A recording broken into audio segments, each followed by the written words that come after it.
Right, you can't. It is Dave, it is Duncan, back from Metal Epidemic for another album review. Bonjour! Is that the wrong review? Did I come in late? What's No. happening? Not French on this one, Duncan. Fuck. For this review, Duncan and I have been checking out the new album from British metalers Raging Speedhorn. Are we sure that's what part of England they're from before we get hate from the band and everyone else? Are they from London? I don't think they are. No, they were. Where were they from again? Not London. And what you've done is you've re-Winstoned them, and that is not right. So, like, this is not Sexy Beast a la Raging Speedhorn. I know how upset I'd get if someone was like, "Oh, those two guys that do that review," and they're all like, "Oh, hey man, how's it going?" Like, I'd be like, "Fuck you! We don't sound like that. We're more eloquent than our neighbours to the west." Wherever they be from, Wherever they be from, wherever they be from, they have a new album and it's coming out on March 6th. It's called Night Wolf, being released on Spinefarm Records and UMG. Duncan, let me take you back to the year 2000. I was there. You were. I would say maybe the absolute GOAT year for music. Year 2000. That is a just bold fucking Let me explain. Like, that's a ridiculous statement to come out with. Corby, they're from Corby. Just came to me there now. They're from Corby. Not London then. Sorry. I knew it was As in there if we know somewhere. where Corby is on the map. We don't fucking know anything. It just came to me. England. let me just explain a little bit here. We were at college together, year 2000. Yes. Studying. I'll put that in little air quotes there. I was studying. Fuck you. Were we? That was a swap. We were spending our college grant on CDs, Duncan. Which we were doing an audio production course, which required us to listen to a lot of music to understand sound. So I would say vital studying. Research. Anyway, that year 2000, we spent. I pretty much spent my whole grant on CDs that year. I spent close to £3,000 on CDs, honestly. Just let me break this down for you, just briefly here. White Pony. A great album. Hybrid Theory. I mean, a good album. LD50. That's an amazing album. Relationship of Command. What did you? New American Gospel. It's a great album. Everything you ever wanted to know about silence. It's a great album. Broke by Head PE. Taproot's Gift. Non-point Statement. Spineshank, The Height of Callousness. So much new metal. Spit. All you're doing right now is, and all these bands have reformed or are coming back. Pretty much, yeah. I mean, not a cash grab at all. The list keeps going. Like that year was just stacked. Like, yeah. In amongst all that, though, there was a debut album. An ugly debut album. An ugly debut album from a little band from Corby. Corby, Dave. That's where they're from. Called Raging Speedhorn. Yeah. And somehow, like, even though there was huge labels behind all those bands, Raging Speedhorn somehow managed to grab the attention of so many metal fans that year. I think it's in part, like, to me, the novelty of Raging Speedhorn, not that I'm saying they're a novelty band, but I think it's because they had two vocalists. Could be.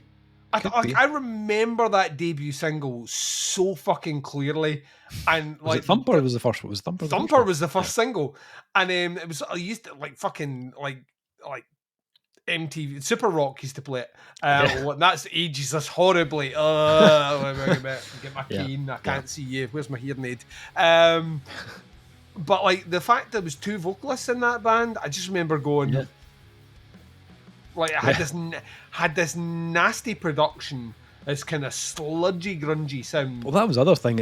They weren't really on the new metal side. Oh, 100% no. They were kind of driving towards the sludgy stoner. They had a kind of, it was, you imagine like American sludge is full of groove, and Raging Speedhorn didn't have the groove, it just had the sludge. You know what I mean? It was like they had a nasty sound about them. Yeah. and felt like when you were listening to them, you felt like you were listening to a dangerous band. Yeah, Like sure. a band where every member of the band could beat you up and take your lunch money. Yeah. You know what I mean? It's my fucking call. Hey, are you drinking that? I am not. It's no mine. All right then, enjoy. I kind of felt that way. Yeah. It just felt like really kind of fucking rough. Yeah, They were a rough, gruff sounding band. Yeah. In a year Corby. where right, but there were a rough don't know if like all Corby's those rough. bands you mentioned in the upfront there, Yeah. with the exception of fucking New American Gospel, right? Mm. Take that out. But pretty much every album you mentioned there was produced within an inch of its life. Yeah. Right? Yeah. And they sounded like see if it's been a really warm day and you've been walking around a lot, Yeah. right? And you have to take off your fucking boxers, and the gooch sweat it's like there's a bit. The boxers are dry apart from that middle gooch seam. See if you wrung that out in a glass. That's kind of what Raging Speedhorn sounded like. Gooch sweat. Gooch, like that level of dank. Right. You know what I mean? It's just like 100% pure dank. Right. And as a result, they didn't sound like anything else True. you were listening to that year. Even other, like, I'm thinking about, like, even if you extend the side, even like bands like Stamping Ground, British band who were on the more extreme side, sounded more like refined than Raging. Raging Speedhorn just sounded ugly. Yeah. And then you saw the music video and realised that sometimes bands resemble their sound.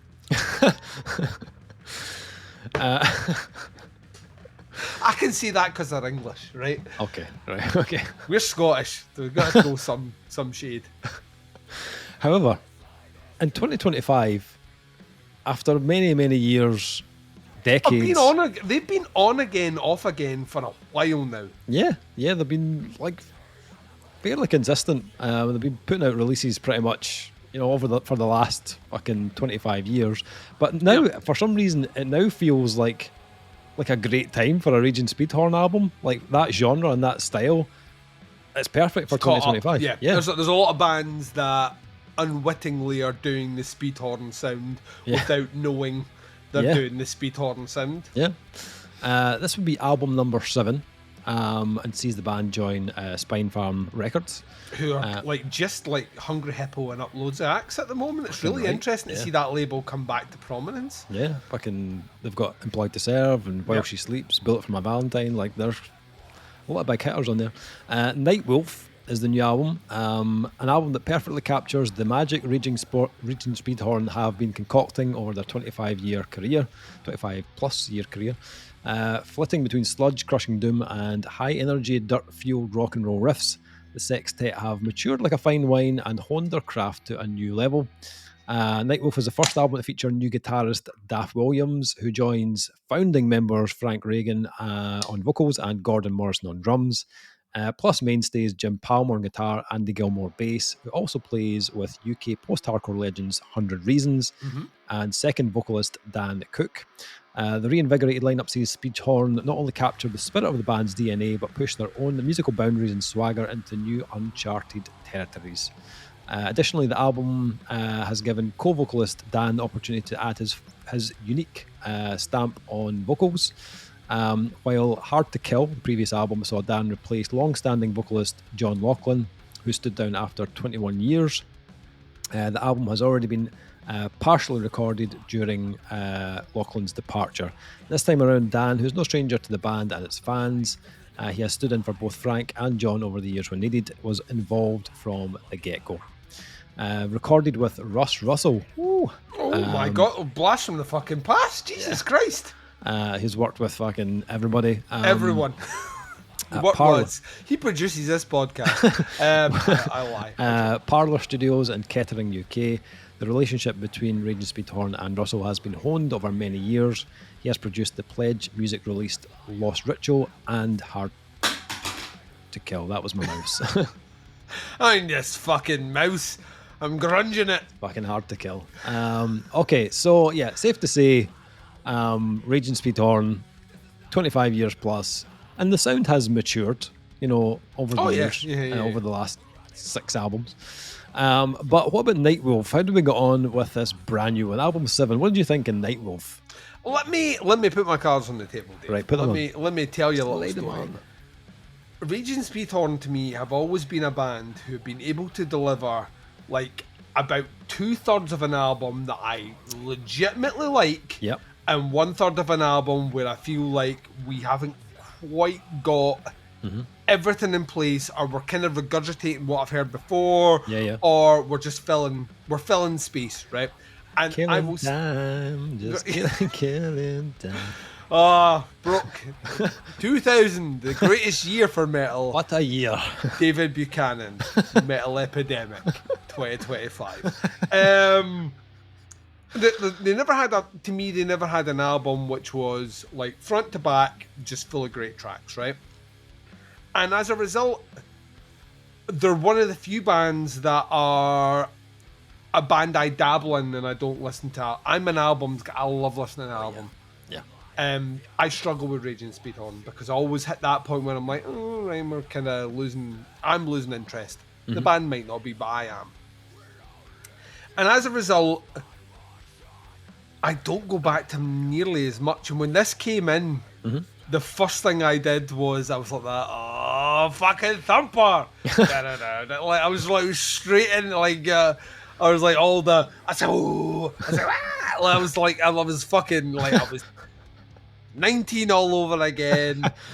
My room was still immaculate because I'm a neat freak. But I was wearing dupe. I was drinking Jack Daniels and Coke, where the ratio was maybe more Coke than Jack. Yeah, I mean, I was like, Slipknot are going to be huge. Corey Taylor speaks to me. I was like right back there, right? I listened to a few of the tracks before. Actually, even before I spun this, just to reacquaint myself with their sound. I did the same. And then I was like, you know what? We're doing it. I hit fucking play on Blood Red Sky. And within about 30 seconds, I was like, well, this is cool. Like, just instantly felt like very similar to when we were talking not that long ago, a couple of years ago now, and we did Napalm Death, and I was like, to you, I was like, a band that I respected, and I knew a handful of songs, and I could listen to some of the albums, but not all the albums. But I'm listening to this and I'm like that. I don't know why I just didn't instantly want to hug these guys. I'm kind of that with Nightwolf. Like from about 30 seconds in, I was like, these riffs are fucking tasty. Listen to that groove. These vocals are legit. And this production is the shit. It just sounded fucking awesome, like right away. And I was like, this is a Raging Speedhorn album. Duncan. Do not get fooled so easily, because there will be a point where you will go, all right, this is all right. We'll see where that bit comes in. And honestly, I'm not going to lie, the band are checking this out. Every single song that finished, I was like, that was really good. But we'll see what the next song is like. And then we'd get through that song and I'd be like, it's kind of better than the previous one. But what will the next song be like? And I got to the end of the album and realised that actually that point had never happened throughout the entire runtime. Their mix of kind of sludgy groove metal and what did they call it? Dirty hard rock, or however they phrased it, is probably the most apt description. This has a kind of a one for this sound, one for this sound, one for this sound approach throughout the entire album. But with the same production, the same approach, same vocal intensity, same ferocity, that even when you get those moments where it starts to veer almost into a heavier orange Goblin, it still sounds fucking amazing. Yeah. I got to the end of it and realised this might be the first Raging Speedhorn album I've listened to personally where I don't think there's a bad song in here. There ain't no filler here. It's all just fucking killer. And then to think about, like, I remember that album coming out. I remember buying that album, right? 25 years on, to be in a position where I think, I'm going to put my cards on, the band have released the best album they've done. It's kind of weird to say. Yeah. Yeah. Like this year already, we've reviewed Pentagram. Mm-hmm. And we were like, this band's been on the go since clocks were invented.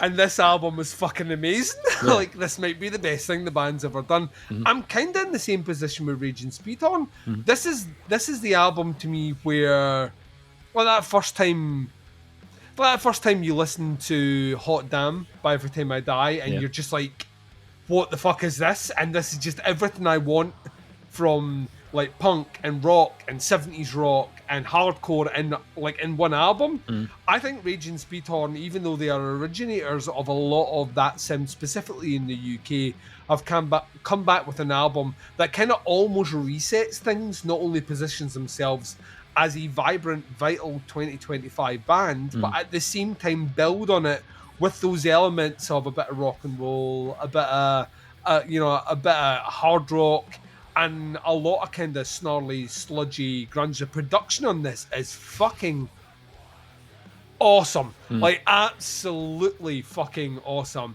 It doesn't sound like overworked. It still gives those riffs, those all that kind of like heavy kind of, you can feel the pull on the strings from the fingers. It's not like someone sheaved that off to give you precision.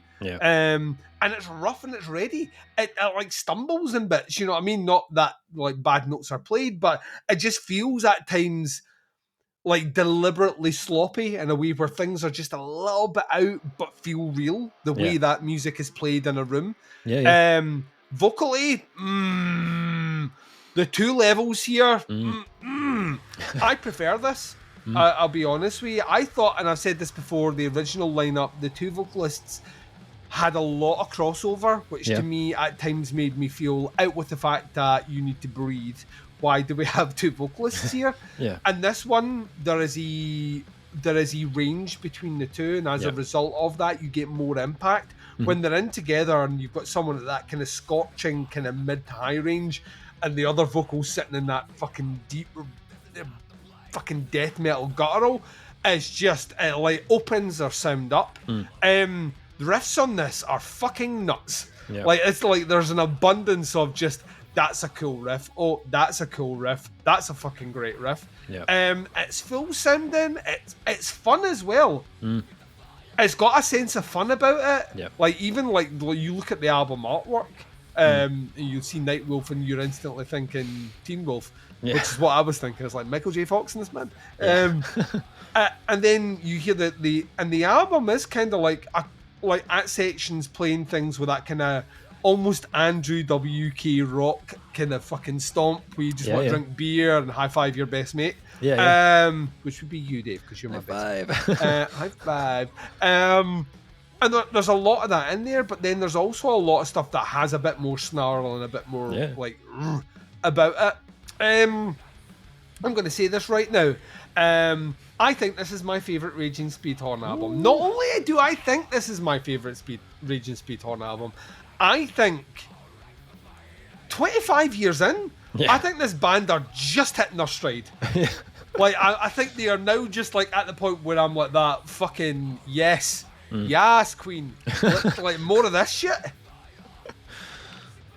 I have fantasy booked this, and the last week I have fantasy booked this band on about 25 tours. Then we could do this, and we could do this. You know what? We could stretch and do this. Oh, you know who'd be great on this bill as well? Like, fantasy booked a ton of stuff with it.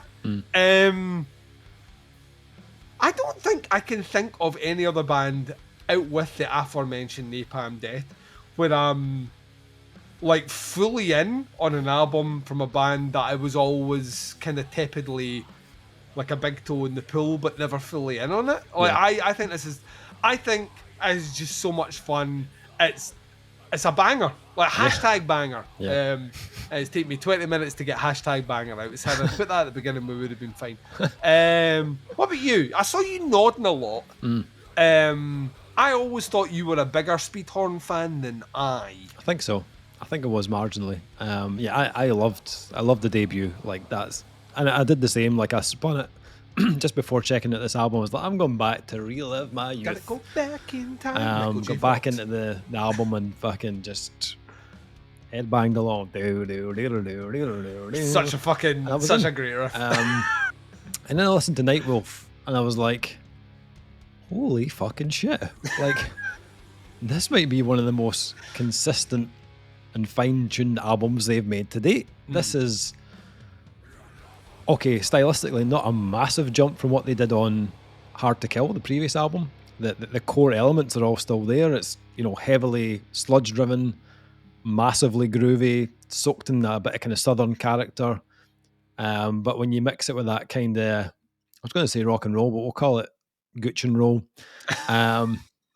We bit of gooch and roll, then like this album is just such a great. Gooch and roll sounds like what happens when you've been cutting up chilies and then you get an itch. You know what I mean? You scratch it, you're like, stop dropping gooch and roll. You know what I mean? Gooch and roll. Get a t-shirt with that, mate. Or like when you're crawling over your partner. You know what I mean? In a house robe, but with no underwear on, and she's like, "Oh, for fuck's sake!" And you're like, "I'll be just a wee second till I get past your head." Gooch and roll. My God, you need to keep talking about music because what I was going to say was great balance on this. Like, there's tracks on here that will make you want to fucking mosh, but then there's also tracks that makes you want to sing your lungs out. There are so many hooks on this album, and that's always something they've had, like, kind of like yourself, like the small doses of it. You're like, okay, that's really cool, but I wish they gave us a bit more. Like even on album 1, they had like tracks that were stuck in it, even like riff wise as well. Like Thumper is like iconic. It's a riff I will never forget. But I think this is like the most refined it's ever sounded. It's more accessible than it used to be. And this material will absolutely drive people to live shows. Like I was like, this is going to get a crowd engaged like instantly, these tracks. Whether it's like the kind of the sludgy grooves of Blood Red Sky or the down-esque riffs on Can't Stop. There's plenty of tracks here that are just like all about worshipping the riff. And as you said, the band have no shortage of them on Nightwolf. Then on the other side of that, you've got stuff that's leaning something more kind of anthemic on like Buzzkiller, Every Night's Alright for Fighting, the title track Nightwolf, or Dead Man Can't Dance. And all of those tracks have a chorus that will be stuck in your head. Like you'd be shouting it back at the band. Like, see, live, this album is going to fucking slay. Yeah, 100%. Like, I found myself just like walking about and like fucking have a boogie with Satan, and I was just like, what was that? Oh, that's fucking Raging Speedhorn. Like, just it's in your head. You know what I mean? It's just like you end up in a straight jacket before the 100%. And it means like the album itself might not be like, for people that remember the debut, this is not as dark. For people that remember the gush, the good days on the gosh, the gush, Dave. The kind of dark and rough around the edges stuff. Yeah. You're not going to get that really on this album. There are no necrophiliac glue sniffers on this album.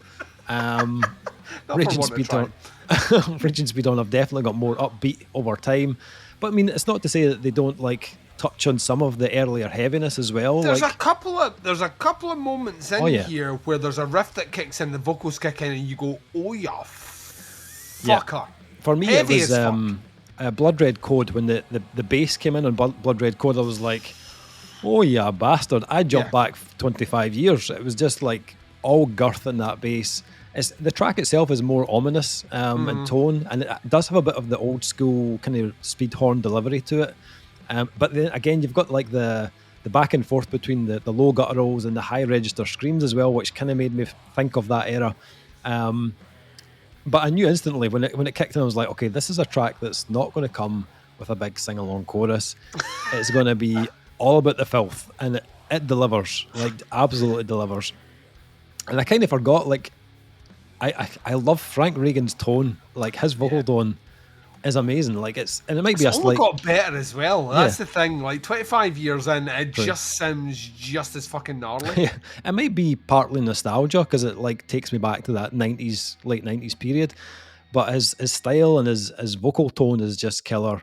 Like you said, the blend between Frank and Dan Cook works brilliantly on the release. That the two of them have really nailed that ratio of the balance between the really heavy stuff and something more hook laden. And they sound like that, like you said, they're sounding like they're having fun. tracks like Coming in Hard, like that really highlighted the playful side of Rage and Speedhorn. It's got like a kind of boogie woogie kind of piano on it. I was just like, what the fuck is The only this? thing it's missing is like full on cowbell, honestly. 100%. But I loved it. It was quirky, and it showed a side to the band that, you know, even at 25 plus years, they're still willing to take a bit of a risk and add something a bit new into the mix as well.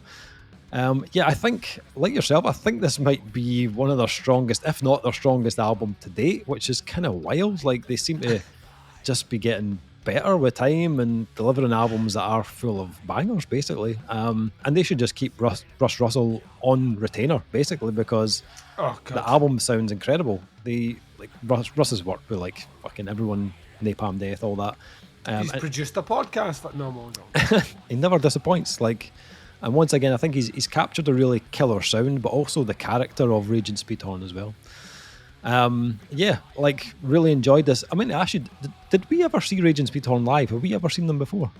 I've seen them live. I don't know if you were there. I can't remember if I've seen them or not. Like, I feel like with the amount of times we went to gigs early 2000s, I should have. I saw them, of all places, I saw them play the Engine Room in Falkirk. Oh, fuck, no, wasn't it that? Yeah. Jesus Christ.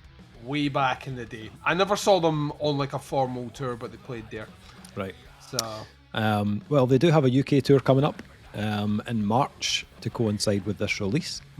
So check out those dates. I think they're playing the Cat House in Glasgow. I think. Oh, not the Cat House! I know how much Why? you love it. I was with you guys. So yeah, check out those dates. Final thing, ratings for Nightwolf. What are you thinking?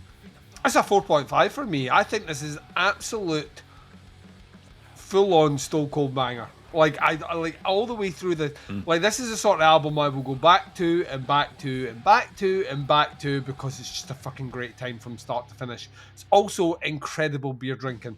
Yeah. You know what I mean? Like you Totally. literally from the first riff you just want to spark and go So yeah, 4.5 for me. This is my favourite Rage and Speedhorn album. Awesome. Yeah, 4.5 for me as well, actually. Thoroughly enjoyed it. Real fun album. And yeah, not a moment on it that feels wasted or just like a drop in quality. Just like really good tracks, front to back, killer production. Yeah, really strong album. 4.5 for me as well. Rage and Speedhorn, Nightwolf, out on March 6th on Spinefarm and UMG. I'll put some links below to the band and the pre-order and a single to check out. Have a listen, see what you think. That is the review. Thank you for checking out. We'll be back with another review very soon, but until then, take care. Speak to you soon. Over and out. Bye everyone.